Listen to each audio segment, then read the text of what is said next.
शरद पवार। अध्यक्ष जी,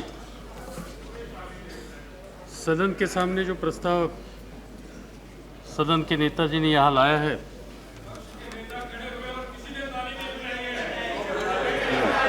इसको प्लीज नहीं है। No no please. ये आप किराए के बजंतर ही नहीं मुलायम है सिंह जी, और चापलूस नहीं है। इसको विरोध करने के लिए मैं खड़ा हूँ।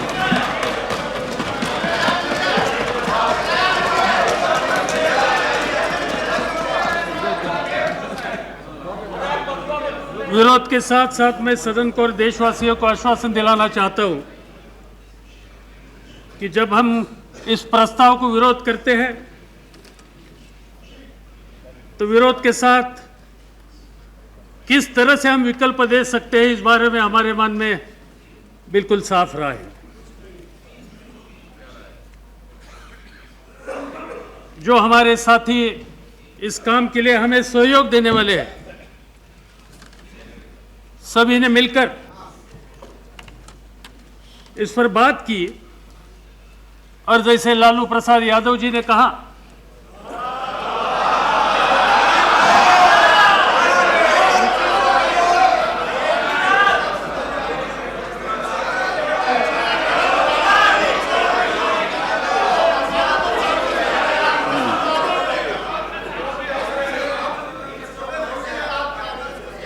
कि देश के ऊपर जो बोझ हुआ है सरकार का, वो सांप्रदायिक सरकार जाने के बाद हम 1 घंटे में बैठकर इससे रास्ता निकालेंगे और देश के सामने एक विकल्प देंगे।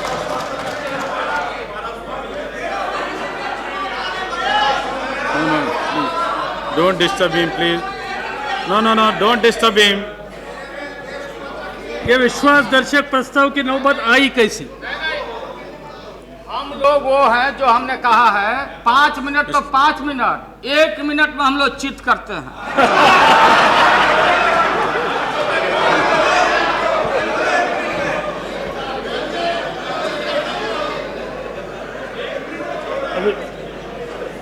श्री कृष्ण जी की वाणी यहाँ हुई है और इसलिए इस बारे में मुझे कोई ज्यादा कहने की आवश्यकता नहीं। एक तो बात माननी चाहिए हम सभी साथियों ने कि जो 13 महीने चुनाव का निर्णय भारत के देश की जनता ने देशवासियों को सामने रखा था, इससे किसी पॉलिटिकल पार्टी को स्पष्ट बहुमत इस देश की जनता ने दिया नहीं था। वोटिंग पैटर्न देखिए, किसी को नहीं था। प्रधानमंत्री जिस पॉलिटिकल पार्टी के हैं उनको 25% से ज्यादा, 25.5% से ज्यादा वोट नहीं मिले थे और उनको समर्थन देने वाले बाकी साथी हैं, इनके सभी के वोट देखने के बाद भी उनको कोई स्पष्ट मैंडेट इस देश की जनता ने दिया नहीं था।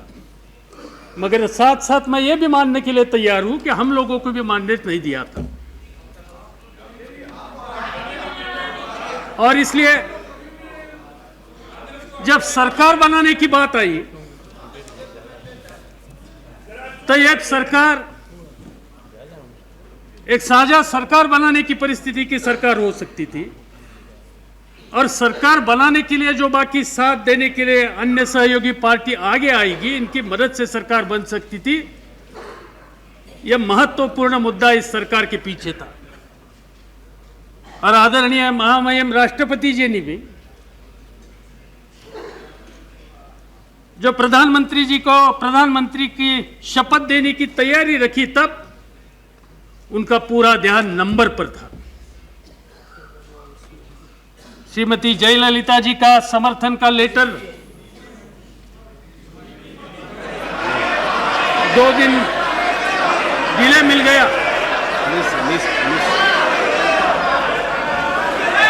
तो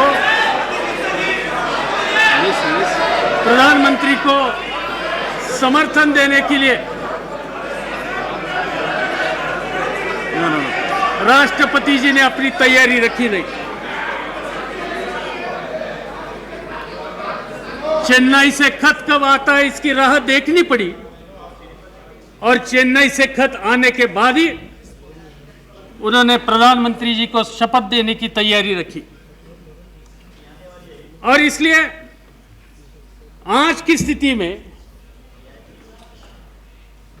चाहे सुब्रमण्यम स्वामी जी हो,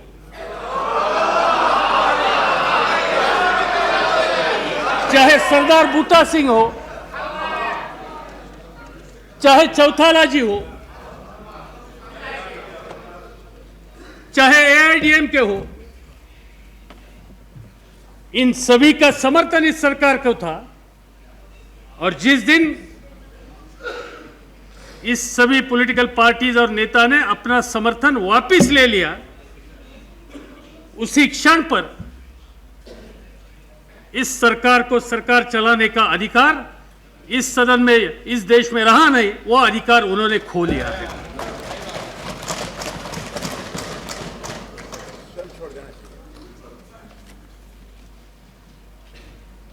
अटल जी की राजकीय जिंदगी पूरे देश के सामने है। उनका सार्वजनिक जीवन पूरे देशवासी जानते हैं।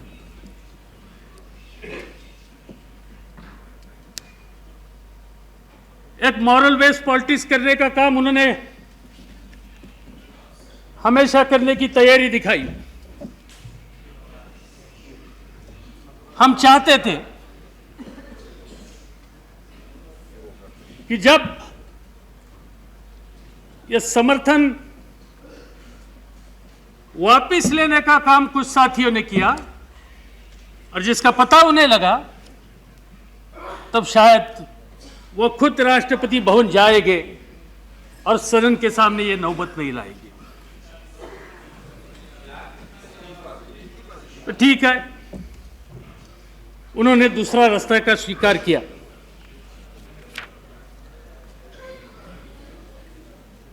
दो दिन में इसकी भी परिस्थिति पूरे देशवासियों के सामने आने वाली है। और जो कल कर सकते थे, शायद शनिवार को इस सदन में उनको बहुमत नहीं ये देखने के बाद करने की परिस्थिति उनके ऊपर आएगी।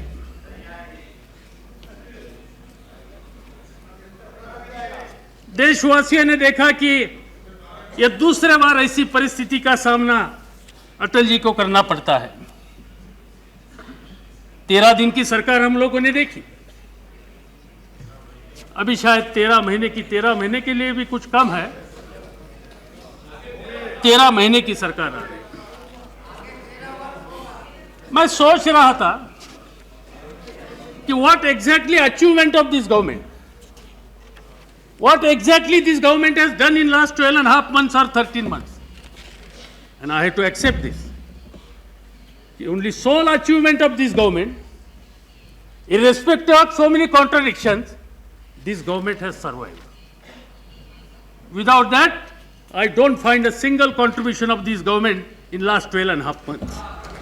और इसलिए ये सरकार बच गया 13 महीने, यही बहुत काम अटल जी के नेतृत्व पर यहां हुआ था। पूरी दुनिया की परिस्थिति एक अलग हो रही है। दुनिया में आजकल जगह जगह पर बात चालू है कि 21वीं सदी में जाने के लिए छोटे छोटे देश जो अपने सामने समस्या है, यह समस्या हम हल कैसे कर सकते हैं, अपने देश में जो गरीबी है वो दूर करने के लिए क्या कर सकते हैं, जो बेरोजगारी है वो दूर करने के लिए क्या कर सकते हैं,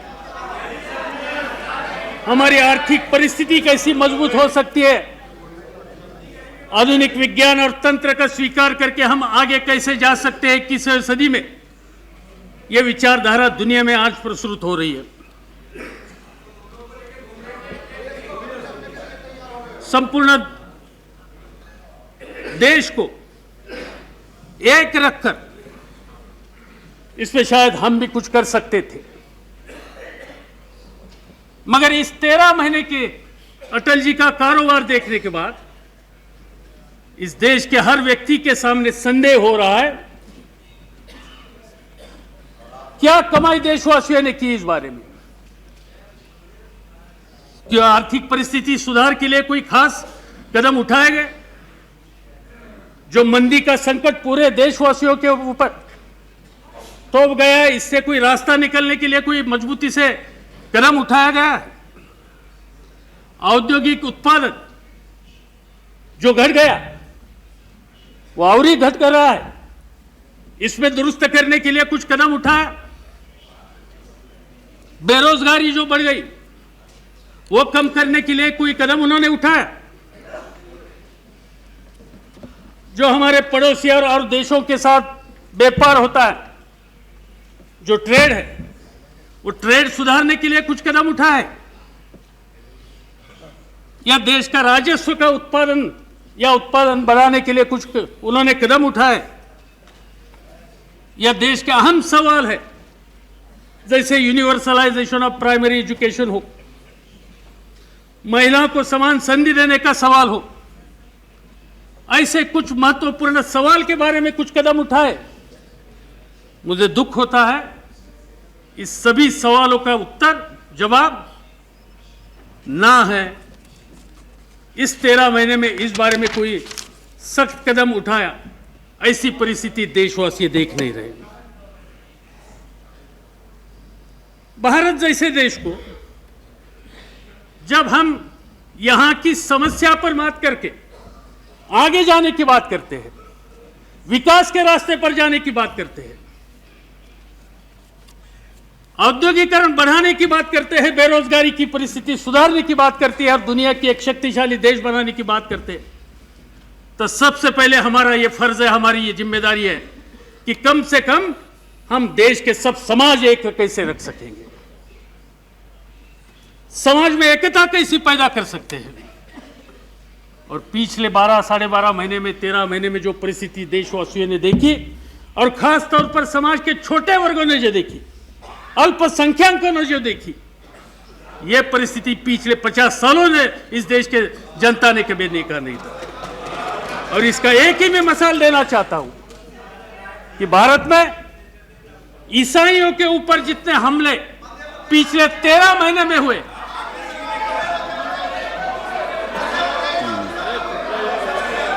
पिछले 50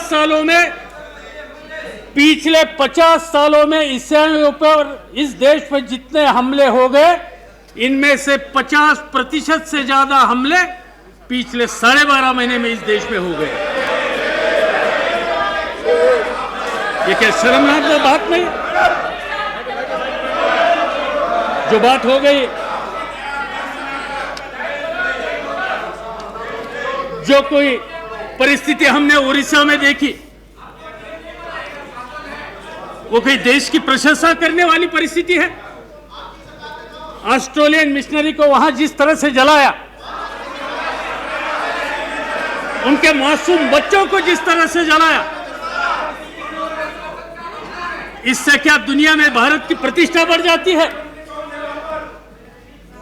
और सबसे ज्यादा गंभीर बात यह है कि जब ऐसी परिस्थिति होती है, उनको जो जिम्मेदार होने वाली शक्तियां होती है, संगठन होती है, इन संगठन का समर्थन देने का काम हमारे गृह मंत्री जी कहते हैं। हमारे गृह मंत्री जी ने कहा कि मैं उन संगठनों को जानता हूं कि वहां कोई गुंडागर्दी या जहां कोई क्रिमिनल एक्टिविटीज के बारे में आज तक मेरे सामने कुछ बात नहीं है। सर्टिफिकेट दे दिया, बिना जांच सर्टिफिकेट दे दिया। रक्षा मंत्री ने इस बारे में क्या कहा, इस बारे में ज्यादा मुझे कोई कहना नहीं। गए वहां 2 घंटे में उन्होंने उड़ीसा में जाकर सब परिस्थिति देखी और देश के सामने बताया कि वाजपेयी सरकार को डिस्टेबलाइज करने के लिए यह परदेशी साजिश है। 2 घंटे में रक्षा मंत्री साहब ने कह दिया। इन्वेस्टिगेशन पूरा भी नहीं था, इन्वेस्टिगेशन पूरा भी नहीं था, तब यह परदेशी साजिश हो गई।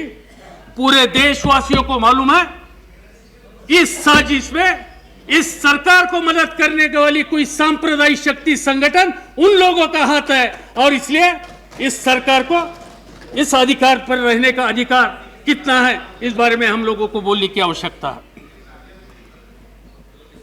मैं समझता था कि ऐसे परिस्थिति में कम से कम प्रधानमंत्री जी देशवासियों के सामने कोई नया रास्ता दिखाएंगे। उन्होंने बात शुरू की इस बारे में, कन्वर्शन पर बहस हो जाए, धर्मांतर पर बहस हो जाए। इतनी गंभीर परिस्थिति पैदा हुई इस देश में।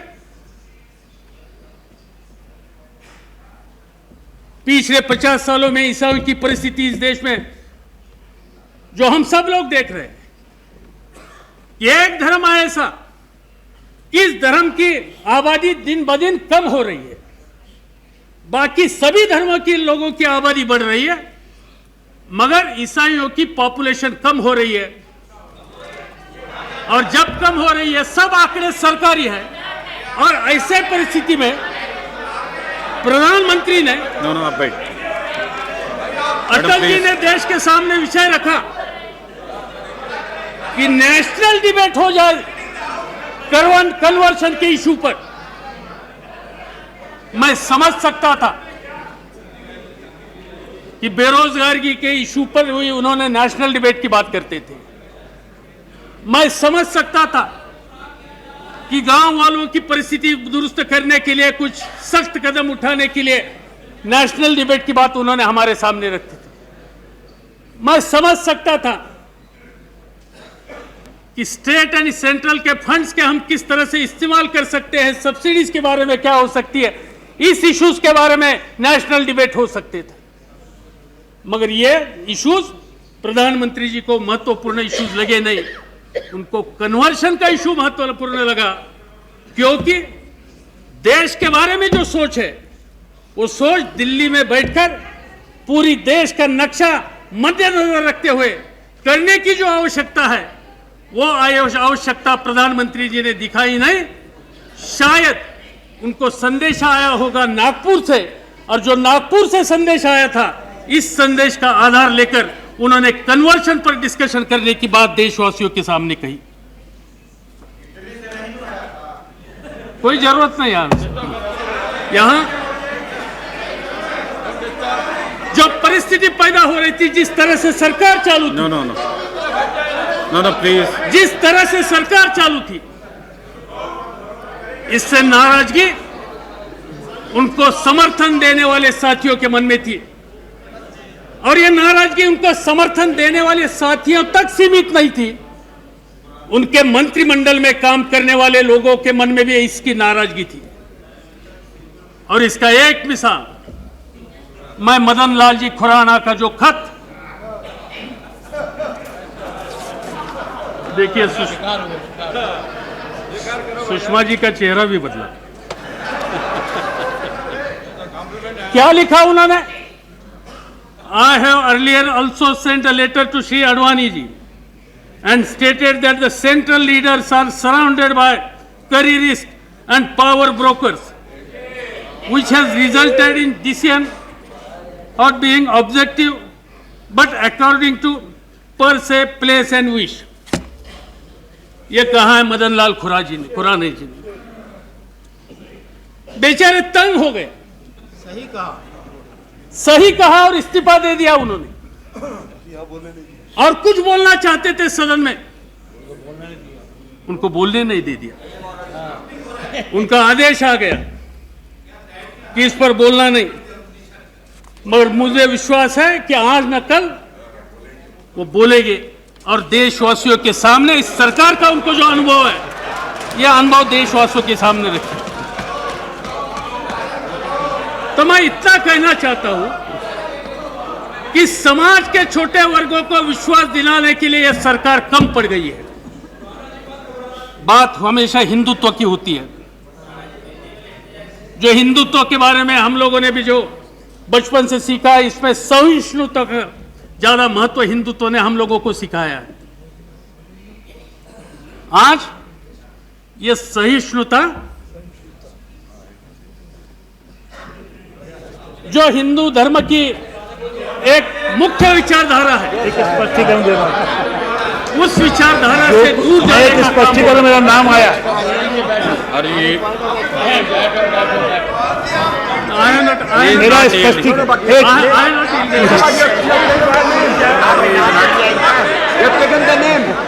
मैं एक नॉट yielding. मेरा नाम अध्यक्ष जी, एक तो मैं ये कहना चाहता हूं कि जो आपने अंग्रेजी में कहा है, मैंने तो हिंदी में पत्र लिखता हूं, अंग्रेजी में नहीं लिखा, इसलिए जो कुछ आप कह रहे हैं उसका वो मतलब नहीं है जो आप कह रहे हैं। एक तो मेरा ये कहना है, और यहाँ मैं कुछ कहने वाला नहीं हूँ, इसलिए मैं आपको मेरा आपसे सिर्फ अनुरोध है कि आपके जो मन की बात है कभी तो सदन के सामने रखिए। जो आप कहना चाहते हैं एक बार पूरे देशवासियों को सदन को समझने दीजिए। मुझे मालूम है कि आपकी पीड़ा क्या है। अपने शब्दों में रखूंगा, आपके कहने पर नहीं रखूंगा। ठीक है, आपके शब्दों में रखिए, मगर जो पीड़ा है वो पीड़ा ही रहेगी, इस बारे में मुझे विश्वास है। No, no, please. तो सवाल यह है कि यह सब सांप्रदायिकता, समाज के छोटे वर्ग के बारे में गैर विश्वास की भावना, यह कंट्रीब्यूशन इस सरकार की पिछले 12.5 महीने में 13 महीने में है। उनको कोई जो हिंदुत्ववाद हो, ये सब चुनाव के लिए नारे थे, पूरे देशवासियों को पता लगा। मैं एक 10 दिन पहले गया था वाराणसी जी, प्रधानमंत्री जी, और वाराणसी जाने के बाद सुबह उठकर जरा गंगा घाट कभी देखे नहीं थे, देखने के लिए गए, और वहाँ की जो परिस्थिति हमने देखी, जो पानी देखा, जिस तरह से मरे हुए जानवर वहाँ देखे, और जिस तरह से मैंने वहाँ के लोगों से बातचीत की, और सब लोग कहते थे कि राजीव गांधी जी ने गंगा एक्शन प्लान जो शुरू किया था, यह एक्शन प्लान के बारे में उत्तर प्रदेश की सरकार हो या दिल्ली की सरकार हो, किसी ने ध्यान नहीं दे दिया, और किसी ने इस पर ध्यान दे दिया नहीं। भाई, इस गंगा का नाम लेकर, अयोध्या का नाम लेकर, वाराणसी का नाम लेकर राजनीतिक फायदा लेने का काम जिस पार्टियों ने किया, कम से कम इस देश की जनता का जो भावना का प्रतीक है, आधार है, इस पर तो ध्यान देने के लिए कुछ कदम उठाए गए। ऐसी भावना वाराणसी की जनता की थी, और वो कहते थे कि 12 महीने में जिस तरह से इस सरकार ने इस सभी कामों के बारे में देखने के बाद इस पर हमारा विश्वास बिल्कुल रहा नहीं।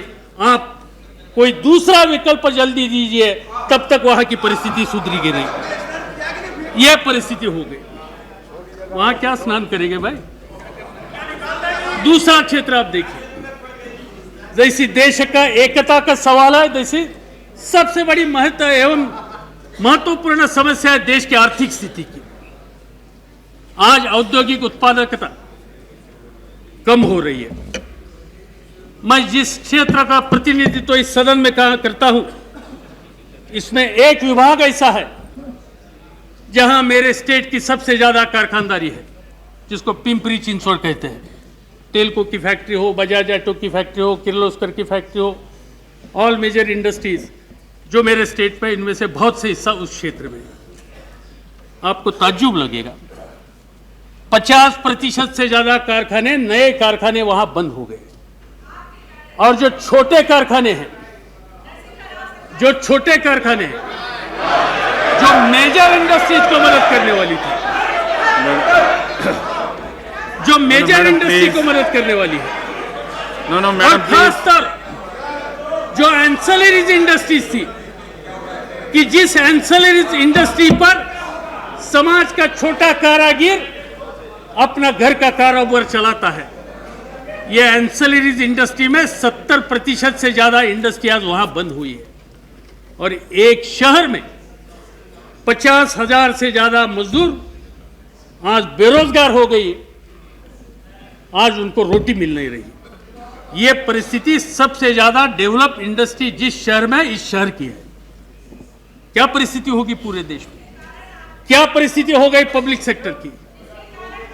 जिस तरह से कदम आपने उठाए, इससे यह बेरोजगारी कम करने के लिए, कारखानदारी चलने के लिए, औद्योगिक उत्पादकता बढ़ाने के लिए कोई कदम इस सरकार ने उठाया नहीं, और इसकी पूरी कीमत पूरे देशवासियों को देनी पड़ती है।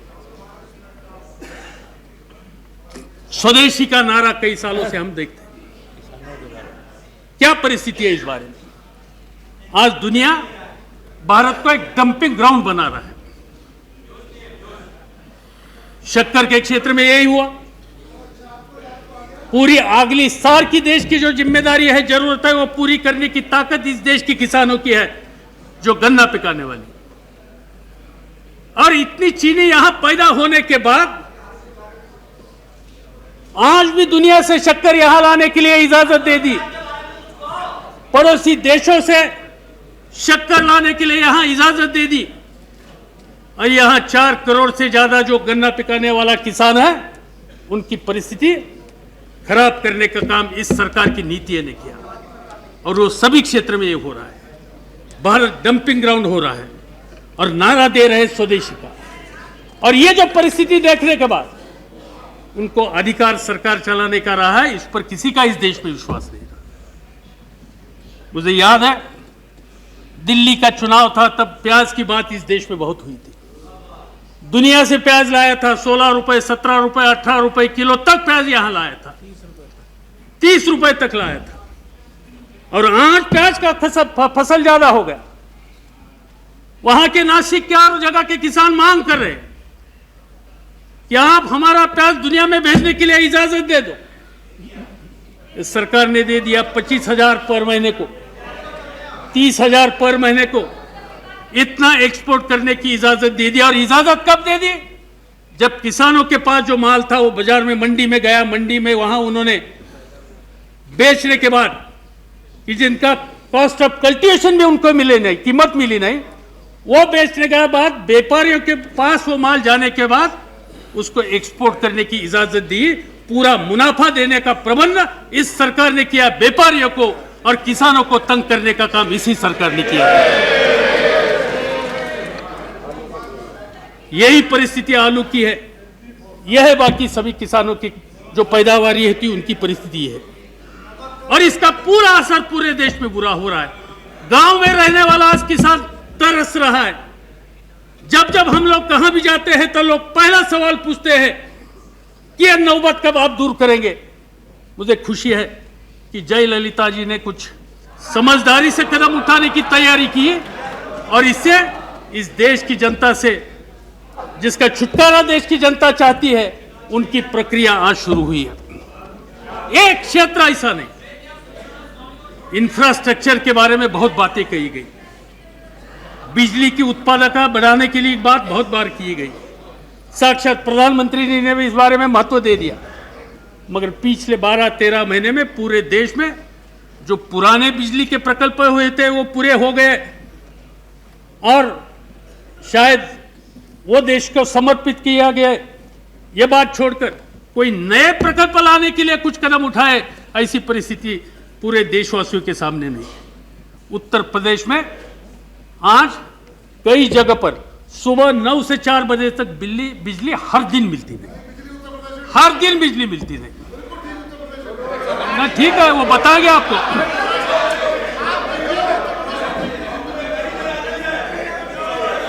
बहुत बड़ी स्लोगन्स की, पूरे देश में बड़े महामार्ग बनाएंगे, बिजली के केंद्र बनाएंगे, नए पोर्ट बनाएंगे, मगर पिछले 13 महीने में इस सभी क्षेत्र में बड़ी इन्वेस्टमेंट दुनिया से आई या इस देश में तैयार हुई, ऐसा एक मिसाल देने की परिस्थिति इस सरकार की नहीं। ये सभी इंफ्रास्ट्रक्चर स्टेज के बारे में इस सरकार ने बिल्कुल नजरअंदाज करने का काम किया है। मैं तो सोचता था कि कम से कम टेलीकॉम पॉलिसी में थोड़ी बहुत कोई सुधार करेंगे। दुनिया की इन्वेस्टमेंट वहां हुई, थोड़ा बहुत कुछ काम किया, मगर जो किया वो पूरा किया नहीं। यहां पूरा दुनिया को एक मैसेज भेजने की आवश्यकता थी कि हम टेलीकम्युनिकेशन क्षेत्र को महत्व देते हैं। कम्युनिकेशन फील्ड की एक अलग कीमत दुनिया में है और इसमें भारत पिछड़ा नहीं रहना चाहिए, इस बारे में हमारा ध्यान है। मगर वहां भी जिस तरह से ब्यूरोक्रेटिक अप्रोच सरकार में बैठने वाले साथियों ने ले लिया, इससे पूरे दुनिया के सामने एक मैसेज गया है कि इस देश में कुछ हो नहीं सकता और इससे हमारे देश का इन्वेस्टमेंट क्लाइमेट खराब हो गया और नई पूंजी इस देश में आने के रास्ते सब बंद हो गए और इससे सबसे ज्यादा जिम्मेदार कौन हो, तो इस सरकार के बारे में दुनिया के मन में गैर विश्वास की भावना और इसकी परिस्थिति आज देश के सामने हम लोगों को देखना पड़ती है। मुझे खुशी है कि इस साल बारिश अच्छी थी, किसानों ने मेहनत की, फसल अच्छा निकला। मगर इससे पहले भी इस सदन में बात हुई थी कि हुकूमत में आने के बाद हम किसानों के लिए एक नई कृषि नीति जल्दी से जल्दी लाएंगे। 12 महीने में यह कृषि नीति लाने के लिए कुछ ठोस कदम उठाए, इसका दर्शन इस सदन का ना हुआ, न देश के किसानों को हुआ। सरकार चलाना हो तो प्रशासन यंत्रणा हो, एडमिनिस्ट्रेशन हो, उनको भी विश्वास में लेकर काम करने की आवश्यकता है। कई साल हम लोग भी सरकार में रहे, राज में रहे, यहां रहे, मगर इतने छोटे स्पैन में, 12 महीने के स्पैन में सरकार से संबंधित लोगों ने यहां जो स्ट्राइक पर जाने का काम इस समय किया, इससे पहले कभी नहीं हुआ था। और कौन लोग स्ट्राइक पर गए? ऑल इंडिया मेडिकल इंस्टीट्यूट के डॉक्टर्स, वहां के रिसर्च स्कॉलर्स, उनको स्ट्राइक पर जाने की परिस्थिति पैदा हो गई। न्यायालय के कर्मचारी वो स्ट्राइक पर गए। बैंक में काम करने वाले कर्मचारी, उनको स्ट्राइक पर जाने की नौबत आ गई। कृषि क्षेत्र में जो वैज्ञानिक है, जो कभी स्ट्राइक की बात करते नहीं थे, उनको स्ट्राइक पर जाने की परिस्थिति हो गई। एनटीपीसी के कर्मचारी वो स्ट्राइक पर गए। प्रसार भारती के कर्मचारी पिछले कई महीनों से सभी पार्लियामेंट के मेंबर हो, अन्य पॉलिटिकल पार्टी के नेता हो या अखबार वाले हो, उनके दरवाजे पर जा रहे हैं। कोई उनके साथ बातचीत करने के लिए भी तैयार नहीं। समाज का एक बहुत बड़ा वर्ग जिनको विश्वास दिलाकर हम देश का प्रशासन ठीक तरह से चला सकते हैं, इन पर ध्यान देने की परिस्थिति आज इस सरकार की रही नहीं, और पिटाई हो रही। विदेश नीति के बारे में बहुत कुछ कहा गया, जो कुछ अच्छे कदम उठाए इसकी इस सदन ने स्वागत किया। लाहौर यात्रा का स्वागत पूरे सदन ने किया। अच्छी बात है, पड़ोसियों के साथ अच्छे रिश्ते रखने के लिए कदम उठाने की आवश्यकता है, और इस बारे में अटल जी ने कुछ किया, इसका स्वागत इस सदन ने किया था। अग्नि दौड़ की बात पूरी देश में आ रही है, दुनिया के सामने आ रही है। हम लोगों ने, इस देश के वैज्ञानिक है, टेक्नीशियंस है, उन्होंने एक क्षेत्र में जो काम किया और जो कई सालों से जो प्रोग्राम लिया था वो आगे लेने के लिए, ले जाने के लिए जो कुछ कदम उठाए, इसका स्वागत सभी लोगों ने किया है। मगर हम पड़ोसी देशों के साथ रिश्ते सुधारने के लिए जब कदम उठाते हैं और साथ साथ इसी समय पर अग्नि जैसे कदम उठाते हैं, ये क्या कॉन्फिडेंस बिल्डिंग मेजर है? आप इंडियन सबकॉन्टिनेंट में एक आर्म रेस करना चाहते हैं? जिस दिन हम लोगों ने कदम उठाया उसी शाम को पाकिस्तान ने कहा कि इस बारे में हम भी कुछ करेंगे, और पूरे दुनिया ने कल देखा कि पाकिस्तान में भी इसमें किया। पड़ोसी देशों के साथ रिश्ते हम रखना चाहते हैं सिंसियरली, वो रिश्ते हमें चाहिए। भारत हो या पाकिस्तान हो या आसपास के देश हो, सभी देशों की समस्या गरीबी की है, बेरोजगारी की है। हमारा पूरा ध्यान इस पर रहने की आवश्यकता है, और हमारा पूरा ध्यान हम आर्म रेस में लगाएंगे तो इस सब कॉन्टिनेंट के जितने गरीब लोग हैं, इनकी परिस्थिति में सुधार होगा नहीं, ये सब दुनिया का पिछड़ा भूभाग होगा।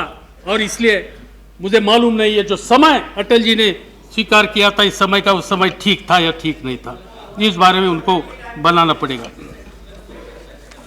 पड़ोसी देशों के साथ साथ रिश्ते सुधारने की बात जब होती है, तब जैसे पाकिस्तान हमारे लिए एक महत्वपूर्ण देश है, वैसे चाइना भी हमारे लिए महत्वपूर्ण देश है। कई सालों से कदम उठाए गए थे कि वहां हम रिश्ते कैसे सुधार सकते थे। पुराने राष्ट्रपति गए, राजीव गांधी प्रधानमंत्री थे तब गए, उनका डेलीगेशन आ गया। सबसे पहले शुरुआत अटल जी ने की थी जब फॉरेन मिनिस्टर थे, तब जब बिल्कुल हमारे रिश्ते खत्म हुए थे तब की शुरुआत उन्होंने की थी, उसका स्वागत हम लोगों ने किया था।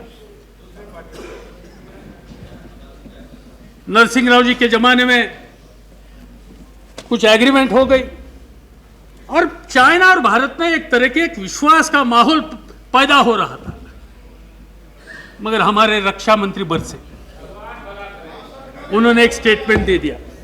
वैसे स्टेटमेंट देने के लिए बहुत सालों से उनकी आदत है, हमारे बड़े दोस्त हैं, हम दोनों एक शहर से आते थे, इसलिए दोनों ही ठीक तरह से हर एक को जानते हैं। और किसी के ऊपर बरसना एक बार उनके मन में आ गया तो कभी छोड़ते नहीं। ये अभी सभी देशवासियों को भी इसका पता लगे, उनका रास्ता ठीक हो ना हो, मगर बरसने की बात एक बार मन में आ गई तो बरसते हैं। और उन्होंने चाइना के बारे में कुछ कहा, और अटल जी से जमाने से कल तक जो रिश्ता दुरुस्त करने के लिए कदम उठाए थे, इस सभी जो मेहनत हुई थी वो मेहनत एक स्टेटमेंट से, बयान से खत्म करने का काम उन्होंने किया। और इसलिए मुझे मालूम है कि विदेश नीति के बारे में भी इस सरकार का कंट्रीब्यूशन निश्चित स्वरूप में क्या है। कौन सा ऐसा क्षेत्र है कि जहां 13 महीने में कुछ किया? बहुत से बातें की, समाज प्रबोधन की बात की, सामाजिक परिस्थिति दुरुस्त करने की बात की, महिलाओं के उद्धार की बात की।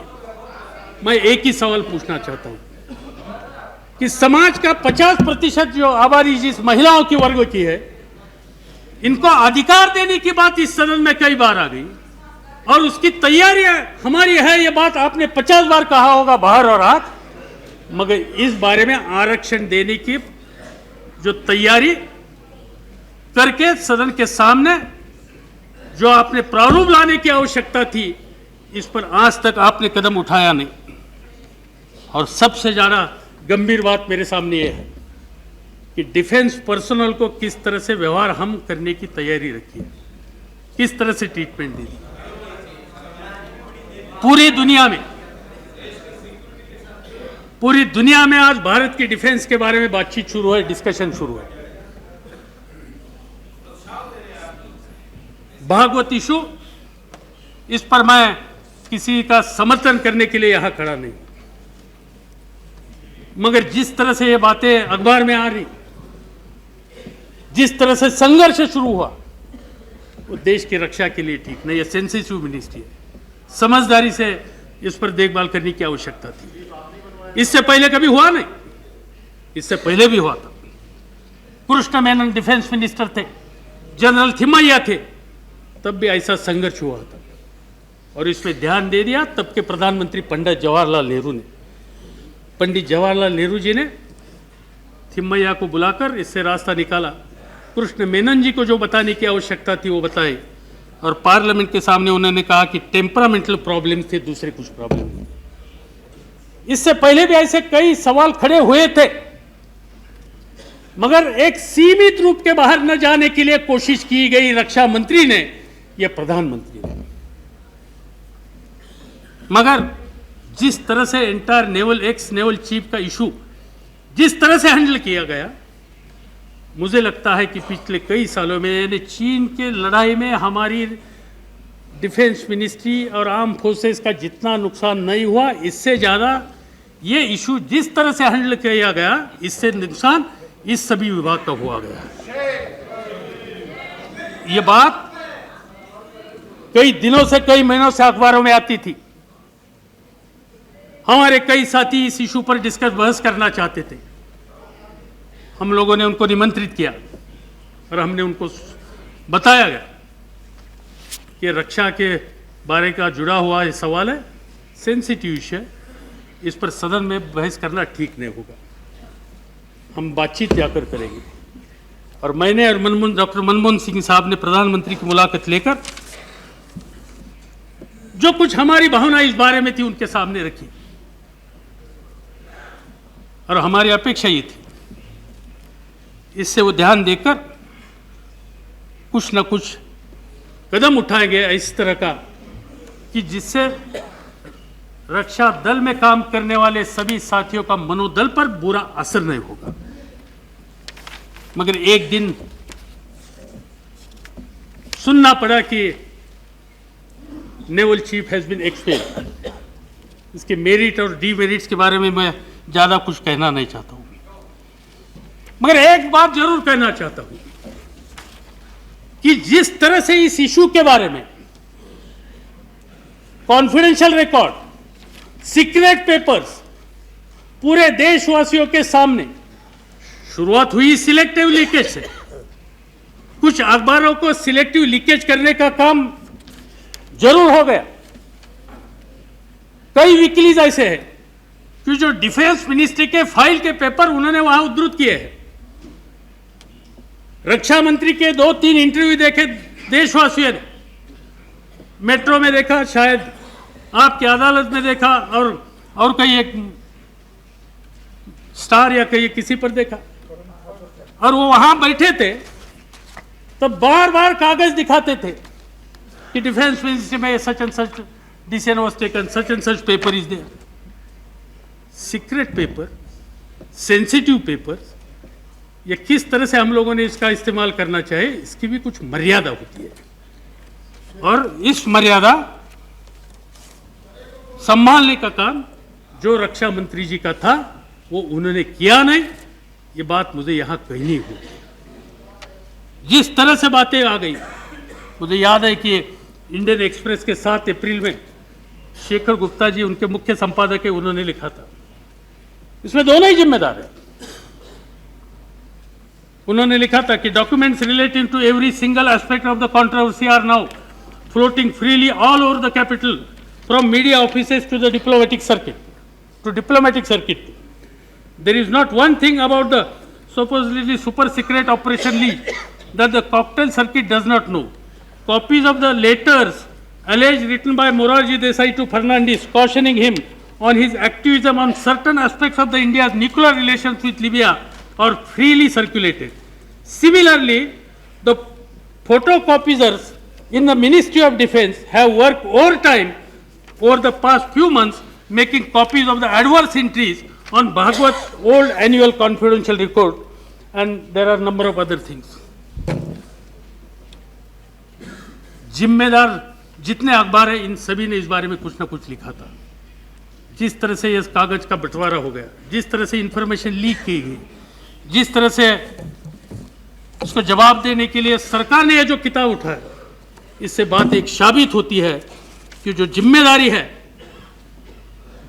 जो पहला स्टेटमेंट उनका आया था, बयान आया था, मैं समझ सकता था। उन्होंने कहा कि you can kill me but I will not disclose certain things for the larger interest of nation.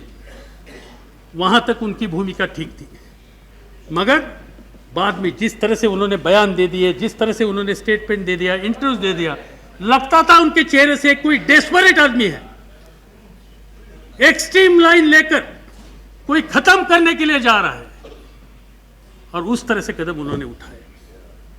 ये बात फर्नांडिस साहब के लिए नई नहीं है। जब कुछ एक बात मन में वो लेते हैं, वो बड़ी बिल्कुल आखिर तक लड़ाई करने का उनका स्वभाव है। मुझे याद है, आई थिंक 1977 और 78 he was the industry minister. फीकी के मीटिंग में गए और वहां जाकर उन्होंने कहा कुछ robbers, rats, he was calling to the industry minister as a industry minister। और कोई भी इशू हो तो लोगों के तरह सामने बड़ी अच्छी तरह से रखने की भी उनकी एक हैसियत है, उनकी खूबी है वो। मुझे याद है एक गैलरी में बैठकर मैंने यहाँ ही उनका एक भाषण सुना था। मोरारजी भाई के खिलाफ एक नो कॉन्फिडेंस मोशन आया था। अरे क्या एग्रेसिवली भाषण किया था उन्होंने, और 48 आवर्स में उन्होंने अपना रास्ता बदला। 24, I am sorry, I am ready to correct, you are witness, Swami ji is witness. तो 24 घंटे में उन्होंने अपना रास्ता बदल दिया, और इसलिए किसी का समर्थन करने की बात उन्होंने लेती है तो बड़ी अच्छी तरह से समझ कर सकते हैं। किसी को डिमोलिश करना हो, भले इसमें कोई तथ्य हो, कोई आधार हो ना हो, वो डिमोलिश भी बड़े एग्रेसिवली कर सकेंगे, और ये देखेंगे आप आज या कल। मगर इसमें सबसे बड़ी गंभीर समस्या ये है कि जो इश्यूज भागवत ने जो इश्यूज रेज किए, इसमें कहां तक सच्चाई है इस बारे में मैं कुछ कह नहीं सकता हूं। मैं इसका समर्थन भी नहीं करना चाहता। जिस तरह से उन्होंने भी कुछ कागजात अखबार वालों के दे दिए, वो भी गलत है। मैं इसका भी समर्थन कभी नहीं करूंगा। मगर जो इश्यूज उन्होंने बनाए और डिफेंस मिनिस्टर ने जो कोई गंभीर इश्यूज इनके बारे में देश के सामने मीडिया के माध्यम से रखे, मुझे लगता है कि इसकी आवश्यकता जांच होने की और इंडिपेंडेंट एजेंसी से जांच होने की आवश्यकता थी और इसलिए जेपीसी की मांग थी। मगर प्रधानमंत्री जी ने जेपीसी हमें मंजूर नहीं, ये बात सदन के बाहर पहले ही कही थी।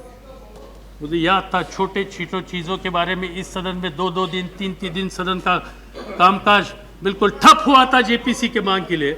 मगर देश की रक्षा से जुड़े हुए सवालों पर जेपीसी देने की तैयारी इस सरकार की नहीं थी। इससे रक्षा के बारे में इस सरकार की नीयत क्या है, नीति क्या है, ये बात पूरे देशवासियों के बारे में देशवासियों के सामने रखती है। और इसीलिए आपने सभी क्षेत्र का पिछले 12 महीने का सब हिसाब ले लिया तो एक क्षेत्र ऐसे नहीं कि जिस क्षेत्र में इस सरकार ने कुछ मजबूती से कदम उठाए गए। इकोनॉमी हो, इंडस्ट्री हो, अनएम्प्लॉयमेंट हो, सामाजिक एकता हो, ये सभी क्षेत्र में ये सरकार काम करने के लिए और लोगों का विश्वास हासिल करने के लिए बिल्कुल असफल होगा। और यह असफलता दिल्ली में जनता ने दिखाई, राजस्थान में जनता ने दिखाई, मध्य प्रदेश में जनता ने दिखाई, 8-9 जगह पर बाई इलेक्शंस में भी जनता ने दिखाई। और ये जो सरकार जिन्होंने सिर्फ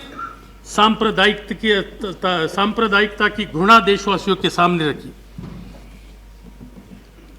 देश के रहने वाले सभी साथियों को एक तरह का विश्वास दिलाने की जो जिम्मेदारी थी वो जिन्होंने पूरी की नहीं और देश को कई साल पीछे लेने का काम किया, उनको अधिकार पर और देश का बागडोर संभालने कर रहने का 1 मिनट का भी अधिकार नहीं। और इसीलिए उन्होंने जो यहाँ प्रस्ताव मोशन रखा है इसको मैं विरोध करता हूँ और मैं इस सदन की सभी विपक्ष के लोग मिलकर इस सरकार को दूर करेंगे और इस देश को जिस तरह की सेक्युलरिज्म का समर्थन करने वाली और 21वीं सदी में देश को ले जा सकती है, इसकी दृष्टि वाली सरकार यह एक मजबूत विकल्प यह सरकार और ये सब मिलकर ये देंगे विश्वास मैं इस सदन को और इस सदन के माध्यम से पूरे देश को दूंगा।